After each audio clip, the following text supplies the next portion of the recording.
आप फागुन महीने की अमावस्या है। आप सभी को सुनाने जा रही हूँ गीता जी का 7वां अध्याय। आज के दिन गीता जी का 7वां अध्याय सुना जाए तो अनंत गुना लाभ मिलता है। आरंभ करते हैं।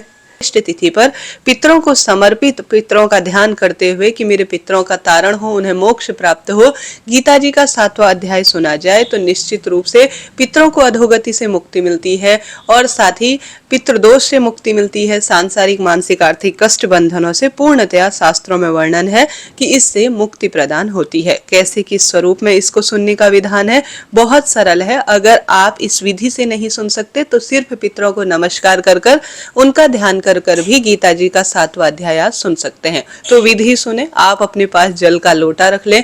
जल के लोटे में कुशा, थोड़ा सा आज आप सभी कुशा के साथ साथ जौ, काले तिल और कुछ जो है अपनी इच्छा अनुसार इसमें गंगा जल इत्यादि डालकर आसन का चुनाव कर कर पितरों का ध्यान करते हुए कहें कि मैं गीता जी का 7वां अध्याय पितरों के निमित्त श्रवण कर रही हूँ, इसका फल पितरों को प्राप्त हो, ऐसी प्रार्थना करते हुए आप सभी गीता जी का 7वां अध्याय जो सुनाने जा रही हिंदी में, इसे सुनिएगा और बाद में इस जल को दक्षिण दिशा की ओर मुख करते हुए समर्पित कर दीजिएगा।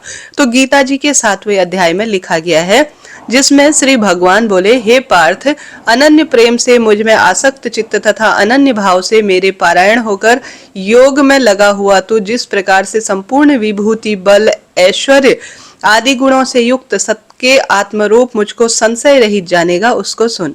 मैं तेरे लिए इस विज्ञान सहित तत्व ज्ञान को संपूर्णतया कहूंगा, जिसको जानकर संसार में फिर कुछ और जानने योग्य शेष नहीं रह जाएगा।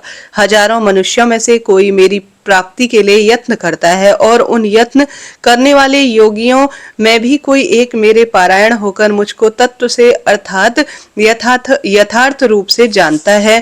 पृथ्वी, अग्नि, वायु, जल, आकाश, मन, बुद्धि और अहंकार भी यह इस प्रकार 8 प्रकार से विभाजित मेरी प्रकृति है। यह 8 प्रकार के भेदों वाली तो अपरा अर्थात मेरी जड़ प्रकृति है। हे महानुभावों, इससे दूसरी को जिससे यह संपूर्ण जगत धारण किया जाता है, मेरी जीव रूपा परा अर्थात चेतन प्रकृति है। हे अर्जुन, तू ऐसा समझ कि संपूर्ण भूत इन दोनों प्रकृतियों से ही उत्पन्न होने वाले हैं और मैं संपूर्ण जगत का प्रलभ और प्रलय हूँ, अर्थात संपूर्ण जगत का मूल कारण हूँ। हे धनंजय, मुझसे भिन्न कोई दूसरा भी परम कारण नहीं है। यह संपूर्ण जगत सूत्र के और सूत्र की मणियों में सदृश मुझको गुथा हुआ है। हे अर्जुन, मैं जल में रस हूँ, चंद्रमा और सूर्य में मैं प्रकाश हूँ, संपूर्ण वेदों का मैं ओमकार हूँ, आकाश में मैं शब्द हूँ और पुरुषों में मैं पुरुषत्व हूँ। मैं पृथ्वी में पवित्र गंध और अग्रिम तेज हूँ तथा संपूर्ण भूतों में मैं उनका जीवन हूँ और तपस्वियों में मैं तप हूँ। हे अर्जुन, तू संपूर्ण भूतों का सनातन बीज मुझको ही जान। मैं अभिमानों की बुद्धि और तेजस्वियों का तेज हूँ। हे भरत श्रेष्ठ, मैं बलवानों का आसक्ति और कामनाओं के रहित अर्थात बल सामर्थ्य हूँ और सब भूतों में धर्म के अनुकूल अर्थात शास्त्र के अनुकूल काम हूँ।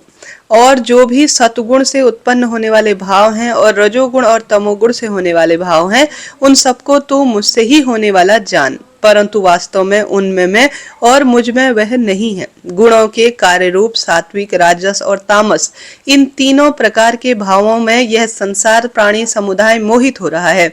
इसलिए इन तीनों गुणों से परे मुझ अविनाशी को नहीं जानता, क्योंकि यह अलौकिक अर्थात अति अद्भुत त्रिगुणमयी मेरी माया बड़ी दुरुस्त है। परंतु जो पुरुष केवल मुझको निरंतर भजते हैं, वह इस माया का उल्लंघन कर जाते हैं अर्थात संसार से तर जाते हैं। माया के द्वारा जिनका ज्ञान हारा जा चुका है, ऐसे आसुर स्वभाव को धारण किए हुए मनुष्यों की नीच दूषित कर्म वाले मूल लोग मुझको नहीं भजते। हे भरत वंशियों में श्रेष्ठ अर्जुन, उत्तम कर्म करने वाले अर्थार्थी, आत्र, जिज्ञासु और ज्ञानी, ऐसे 4 प्रकार के भक्तजन मुझको भजते हैं। उसमें नित्य मुझ में एकाकी भाव से स्थित अनन्य प्रेम वाला ज्ञानी भक्त अति उत्तम है, क्योंकि मुझको तत्व से जानने वाले ज्ञानी को मैं अत्यंत प्रिय हूँ और वह ज्ञानी मुझे अत्यंत प्रिय है। ये सभी उद्धार हैं, परंतु ज्ञानी तो मेरा साक्षात स्वरूप ही है, ऐसा मेरा मत है, क्योंकि वह मतगत मन बुद्धि वाला ज्ञानी उत्तम भक्त अति श्रेष्ठ गति स्वरूप मुझ में ही अच्छी प्रकार से स्थित है। परंतु जन्मों के अंत में जन्म के तत्वज्ञान को प्राप्त पुरुष सब कुछ वासुदेव ही है। इस प्रकार मुझको जो भजता है वह महात्मा अत्यंत दुर्लभ है। उन भोगों की कामना द्वारा जिनका ज्ञान हारा जा चुका है, वे लोग अपने स्वभाव से प्रेरित होकर उस अर्थात नियम को धारण करके अन्य देवताओं को भजते हैं अर्थात पूजित करते हैं।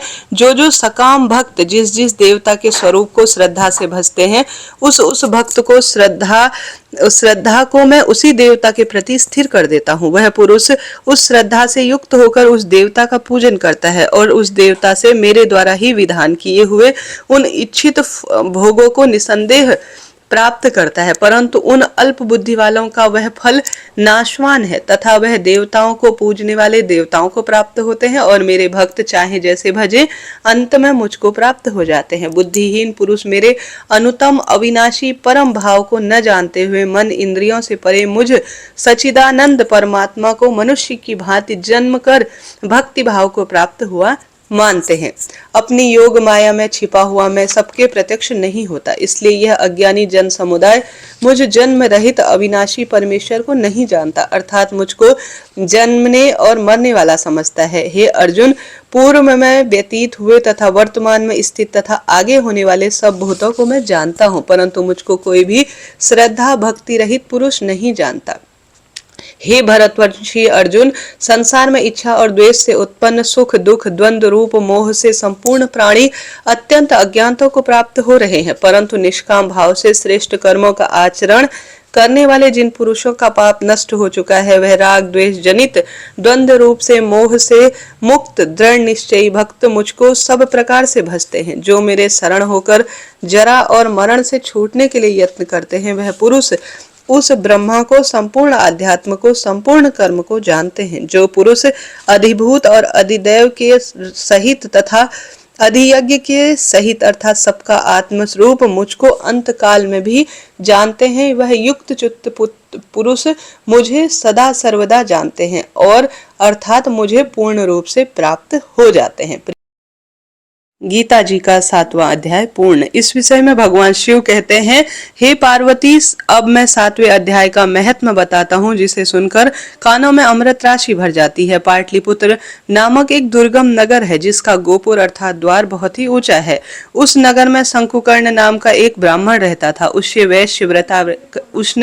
वैश्यावृत्ति का आश्रय लेकर बहुत धन कमाया, किंतु न तो कभी पितरों का तर्पण किया और न ही देवताओं का पूजन किया। वह धन उपार्जन में तत्पर होकर राजाओं को ही भोज कराया करता था। एक समय की बात है, उस ब्राह्मण ने अपना चौथा विवाह करने के लिए पुत्रों और बांधवों के साथ यात्रा की। मार्ग में आधी रात के समय वह सो ही रहा था कि एक सर्प कहीं से आया और उसकी बाह को काट ले गया। उसके काटते ही ऐसी अवस्था हो गई कि मणि मंत्र और औषधि आदि भी उसके शरीर की रक्षा असाध्य जान पड़ रही थी। इसके पश्चात कुछ ही क्षणों में उसके प्राण पखेरु उड़ गए और वह बन गया प्रेत। फिर बहुत समय के बाद वह प्रेत सर्प योनि में उत्पन्न हुआ। उसका वित्त धन की वासना में बंधा हुआ था। उसने पूर्ण वृतांत का स्मरण करके सोचा, मैंने घर के बाहर करोड़ों की संख्या में जो अपना धन गाड़ रखा है, इससे अपने पुत्र को वंचित करके स्वयं ही उसकी रक्षा करूंगा। सांप की योनि में पीड़ित होकर पिता ने एक दिन स्वप्न में अपने पुत्रों के समक्ष आकर अपना मन का भाव बताया। तब उनके पुत्रों ने सवेरे उठकर बड़े आश्चर्य के साथ एक दूसरे अन्य जो बात हुई थी स्वप्न की, वह एक दूसरे से कही। उसमें से मझला पुत्र कुदाल हाथ में लेकर घर के बाहर निकला और जहां पिता सर्प योनि में धारण किए हुए बैठे थे, उस स्थान पर गया। यद्यपि उसे धन के स्थान का कोई ठीक ठीक ज्ञात नहीं था, फिर भी उसने चिन्हों के माध्यम से ठीक ठीक निश्चय कर ही लिया और लोभ बुद्धि से वहां पहुंचकर बांबी को खोदना आरंभ किया। तब उस बांबी में बड़ा भयानक सांप प्रकट हुआ और बोला, ओ मूर्ख, तू कौन है? किस लिए आया है? यह बिल क्यों खोद रहा है? किसने तुझे यहाँ भेजा है? यह सारी बात मेरे सामने बता। पुत्र बोले, मैं आपका पुत्र हूँ, मेरा नाम शिव है। रात्रि में देखे हुए स्वप्न से आश्चर्यचकित होकर यहाँ स्वर्ण लेने के कौतूहल से आया हूँ। पुत्र की यह वाणी सुनकर वह सांप हंसता हुआ उच्च स्वर में बोला। स्पष्ट रूप से उसने वचन से कहा, यदि तू मेरा पुत्र है तो मुझे शीघ्र ही बंधन से मुक्त कर। मैं अपने पूर्व जन्म के गाड़े हुए धन के लिए सर्प योनि में उत्पन्न हुआ हूँ।